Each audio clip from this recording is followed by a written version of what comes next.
Alright, in this video we're going to construct a square. So a square is a quadrilateral with 4 right angles and 4 congruent sides. On this square, you're going to be able to, when you're done, grab opposite vertices, not vertices right next to each other, but they're opposite each other, to make the square expand or contract, make it bigger or smaller.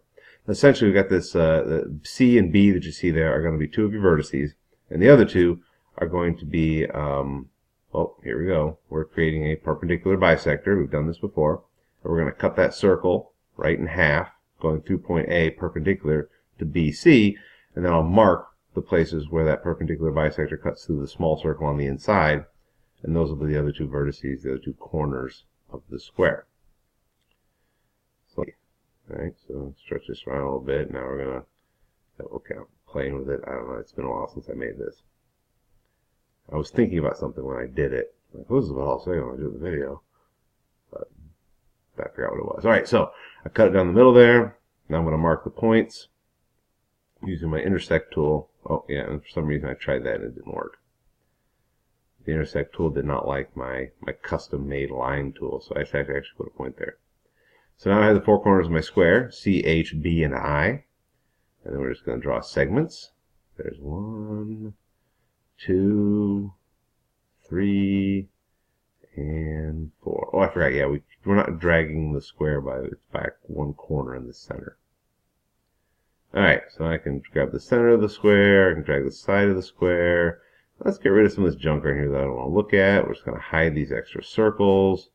Yeah, we're going to hide the segment in the middle. I don't really care to see that. Hide that segment.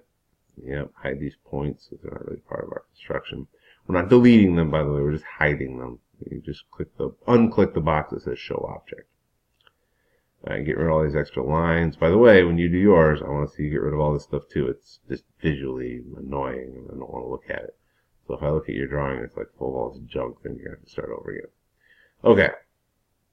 Okay, now I need to show it's actually a square. So I want to mark what the side lengths are, and I want to mark what the angles are. The side lengths should all be the same, and the angle measures should all be the same. By the way, and notice how before, on some of the videos, I've used this this distance tool, and you click on the 2 points on either end of the segment, and it gives a name of the segment. It would say like CH, like there, HC.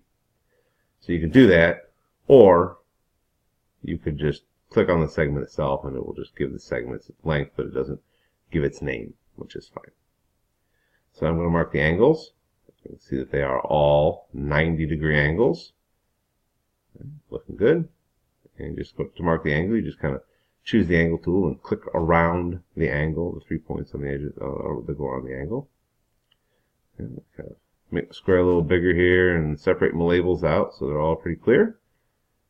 And there you go, 4 angles that are 90 degrees, and 4 sides are all the same length. I can drag it around, and the angles stay at 90 degrees, and the segments all stay the same length.